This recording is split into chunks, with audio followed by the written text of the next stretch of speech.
याद है ना पहले क्या स्थिति थी। शाम में कोई घर से बाहर नहीं निकलता था।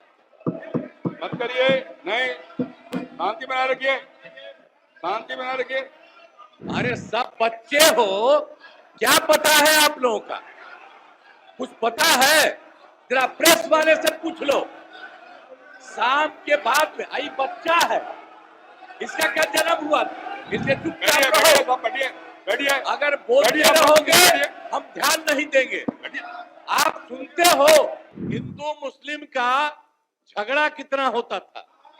वोट लोग लेते थे, लेकिन हिंदू मुस्लिम का झगड़ा कितना होता था। मुसलमानों को कुछ होता था तो उसको बचाने का कोई उपाय करते थे। ये जब हम आए उसी समय की स्थिति आपको हम बता देते हैं। बिहार की राजनीति के ध्रुवीकरण की अगर बात की जाए तो सबसे ऊपर नाम लालू और नीतीश का आएगा। वो लालू और नीतीश जो इंदिरा गांधी के खिलाफ जेपी आंदोलन में जयप्रकाश नारायण के बिहार से सिपह सलार माने गए। वो लालू और नीतीश जो इमरजेंसी के अंधेरे से उदय हुई जनता पार्टी के खास वक्त तक मुखर चेहरा रहे। वो लालू और नीतीश जिन्होंने बिहार की आंदोलनकारी धरती रामलीला मैदान से हजारों बार हुंकार भरी। जब भी बिहार की राजनीति की बात की गई तो लालू और नीतीश का नाम कोर में रखा गया।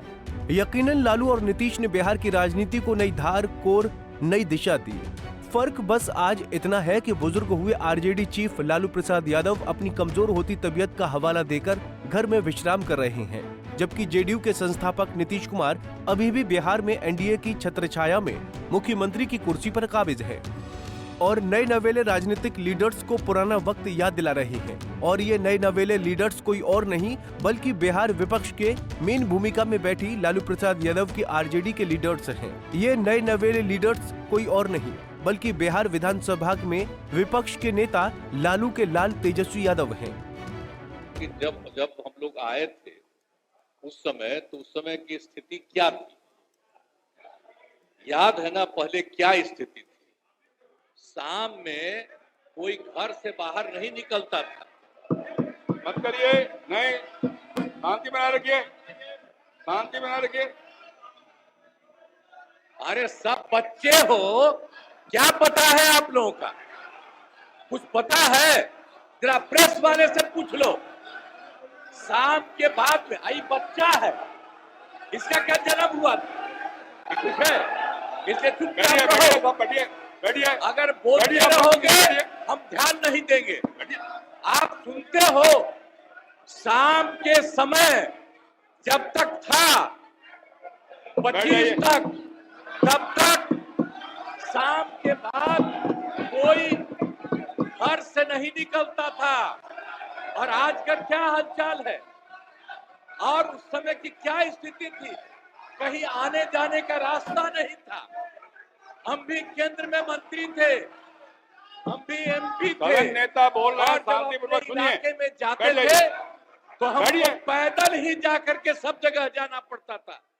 कहीं कोई जगह होगा नहीं था। कुछ पता है?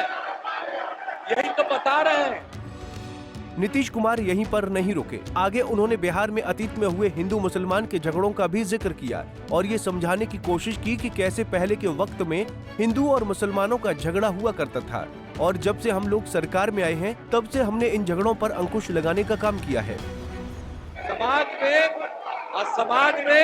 समाज में कितना विवाद होता था।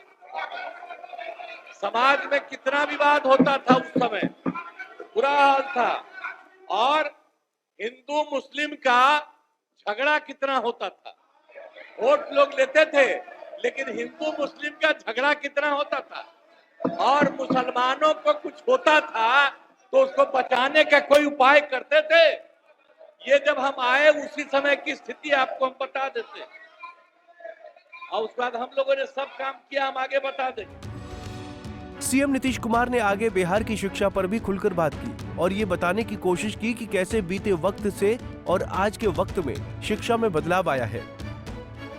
अब पढ़ाई का क्या हाल था। पढ़ाई में कम लोग ही पढ़ते थे। ये हालत था जब हम लोग आए। उस समय के पहले की जो स्थिति थी, अपने इलाज का पूरा इंतजाम नहीं था। कोई इलाज भी करवाते थे तो उसका कोई इंतजाम था? उस समय तक का कोई इंतजाम नहीं था। और सड़कें भी बहुत कम थी। उनका बुरा माननीय हाल था। शासकगण, ये डायरेक्ट टेलीकास्ट हो रहा है। आपके नेता ने ये लकीर खींचने की कोशिश की है। आप उस लकीर को क्यों छोटा करना चाहते हैं? क्यों दिखाना चाहते हैं कि आप तोड़ करने वाले लोग हैं? क्यों करना चाहते हैं? शांति से बैठिए, बैठिए, नहीं बैठिए, बैठिए। इससे आपकी पहचान बनने वाली है। अपनी पहचान क्यों खराब करना चाहते हैं? बैठ जाइए, सुनिए। बिहार विधानसभा के अध्यक्ष नंद किशोर यादव ने विपक्ष को ये कहकर शांत करवा दिया कि लाइव टेलीकास्ट हो रहा है, लेकिन विपक्ष है कि अभी शांत होने का नाम नहीं ले रहा है। जैसा कि हमने आपको वीडियो के शुरुआत में ही ये सुनाया था कि जब नीतीश कुमार आरजेडी के एक विधायक से कहते नजर आते हैं कि अरे तुम्हें क्या पता है, तुम तो अभी बच्चे हो, तुम्हारे पिता को भी हमने बनाया है। बस नीतीश कुमार के इसी बयान पर अब घमासान छिड़ा हुआ है। विपक्ष ये कह रहा है कि सीएम नीतीश कुमार की काफी उम्र हो गई है, वो अपनी सद्बुद्धि खो बैठे हैं, जबकि सत्ता पक्ष कह रहा है कि सीएम नीतीश कुमार ने विपक्ष को हकीकत से रूबरू करवाया है। वार पलटवार का दौर अब बिहार में जबरदस्त घमासान जारी है। ये घमासान उस सुनामी की आहट है जिसकी आवाज आगामी सितंबर से अक्टूबर माह में सुनाई देने वाली है, क्योंकि यही वो वक्त है जब बिहार विधानसभा का कार्यकाल पूरा होने वाला है और राज्य में एक बार एमएलए का चुनाव होना है। Bureau report, Punjab Kesari TV. हमसे जुड़े रहने के लिए हमारे YouTube चैनल को सब्सक्राइब करें और नई वीडियो की नोटिफिकेशन के लिए बेल आइकॉन को दबाएं।